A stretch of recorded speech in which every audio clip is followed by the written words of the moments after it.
Olá, estamos começando mais uma teleconferência do programa Oficinas de Gestão, Oportunidades de Desenvolvimento, executado pelo Departamento de Ciências da Administração do Centro Socioeconômico da Universidade Federal de Santa Catarina. Uma oportunidade para os estudantes de graduação, sobretudo os dos cursos de administração e também para aqueles alunos do Programa Nacional de Administração Pública, de acrescentarem, agregarem conhecimentos, utilizando-os na formação complementar dos seus cursos de graduação.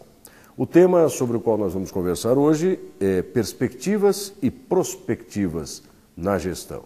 Para isso, está aqui ao meu lado o professor Costa Dantas, ele que é coordenador da graduação em Recursos Humanos e também do CETES, Cursos de Especialização Tecnológica, do ISMAI, o Instituto Superior da Maia, que fica na região do Entre Douro e Minho, no norte do Portugal, e nos recebe aqui para esta conversa sobre perspectivas e prospectivas na gestão. Professor Costa Dantas, é um prazer estar aqui, ser recebido, ser acolhido pelo senhor e obrigado pela sua disponibilidade em nos receber. É todo prazer é nosso. E é com um prazer enorme que eu vos vejo passar o Atlântico para vir aqui até Portugal, ao norte de Portugal, e contar-vos um pouco da nossa história e, de certa maneira, tentar ser como Cabral e fazer uma viagem nos tempos da Sociedade do Conhecimento. Deixem-me dizer-vos que esta casa nasceu de uma visão prospectiva e de uma enorme perspectiva de uma dúzia e meia de pessoas que há 20 anos sonharam. Não existia o ISMAI.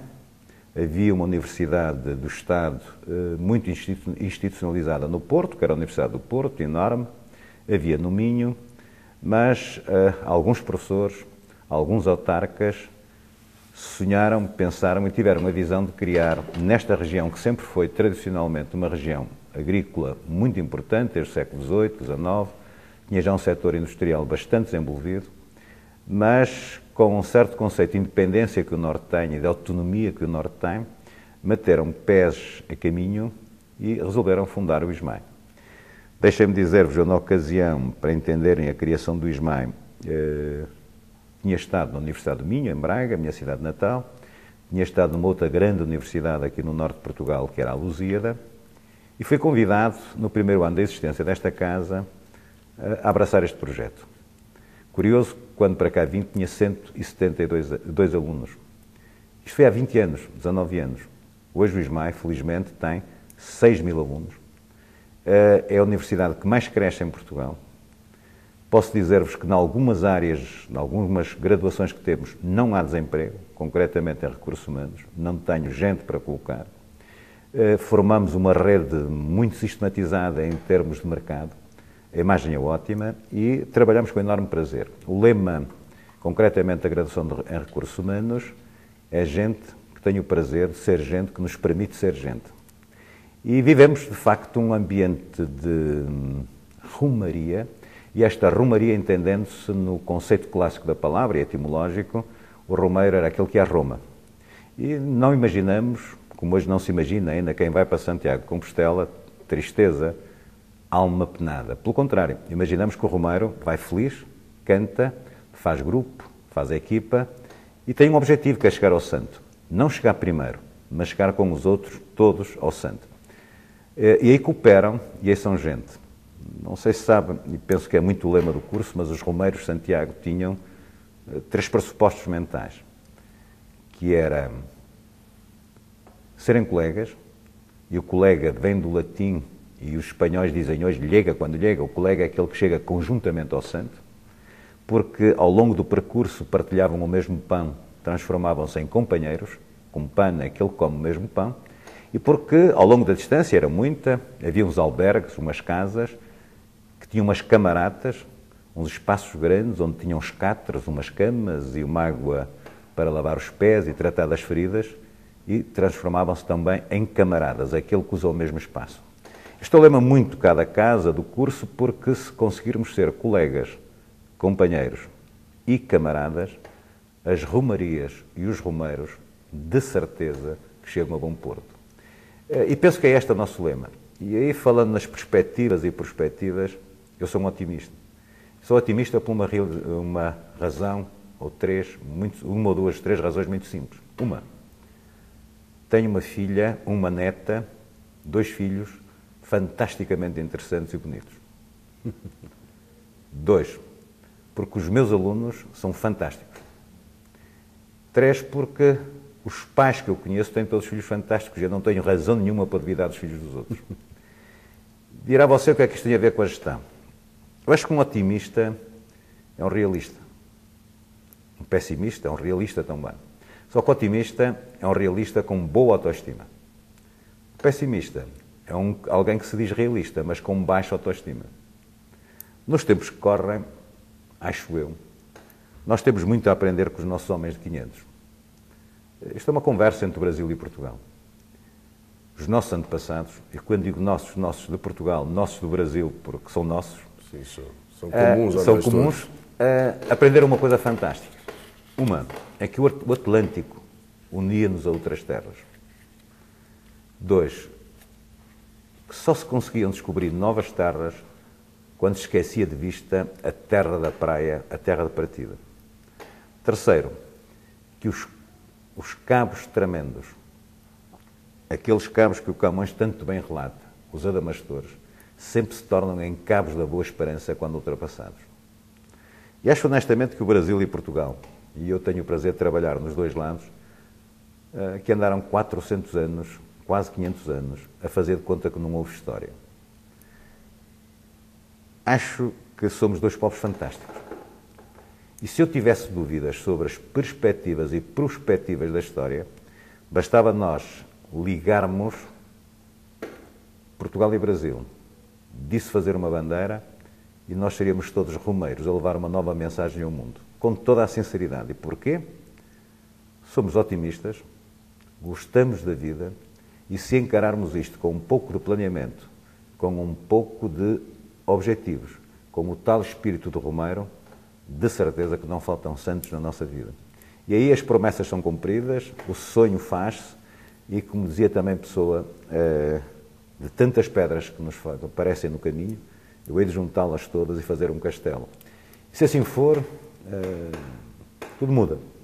Muito honestamente, eu acho que o mundo vai ser fantástico. Há tantas carpideiras por aí. Porquê? É mais fácil cantar desgraças do que cantar felicidades. A Inquisição, que tanto marcou Portugal e os países mediterrâneos, só teve tanta importância porque trazia o pior do homem para a praça pública, para a ágora.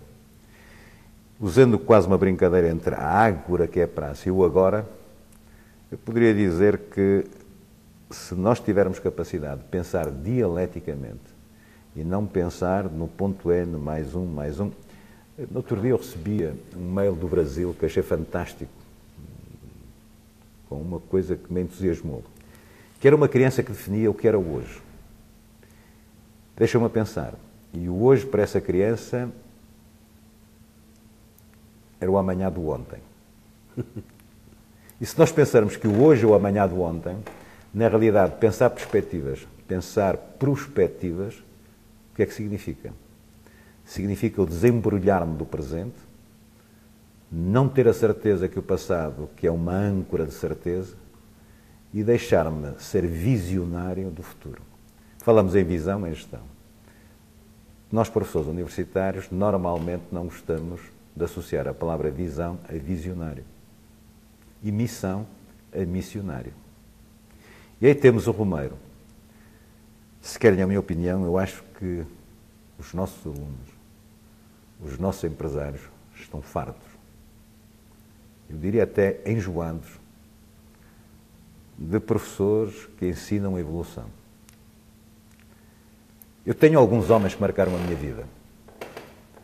Sou desgraçadamente agnóstico, mas faço coleção de Cristos.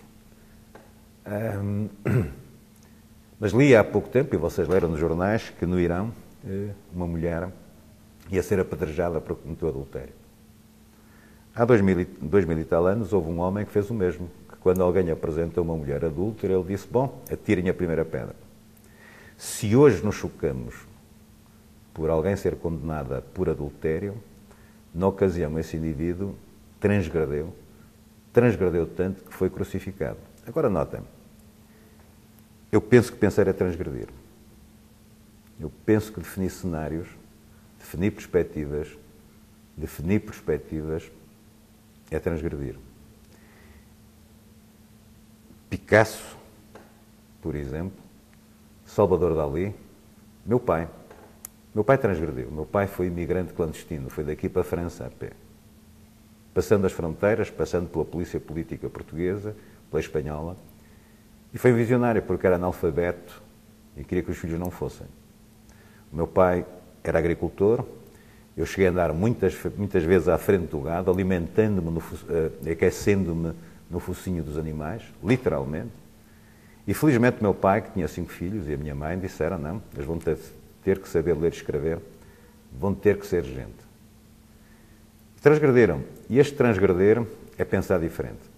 Eu acho que nós, muitas vezes, somos miméticos e vamos atrás daquilo que os gregos e bem separavam. Os gregos tinham um Deus para o tempo dos homens, que era Cronos.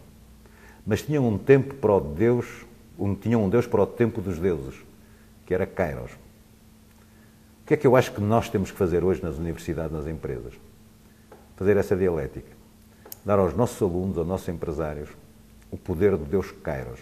Ou seja, o tempo que é e não o tempo que destrói. O que é gestão? A gestão é a arte e a ciência de transformar perspectivas em prospectivas. Aquilo que eu penso, aquilo que tu pensas, aquilo que ele pensa, naquilo que nós pensamos. E qual é o clique para isso, da tal perspectiva? Simplesmente pegar em subjetividades. E este é um dilema do mundo ocidental. Um erro. Dizer-se, bom, isto é objetivo, aquilo é subjetivo.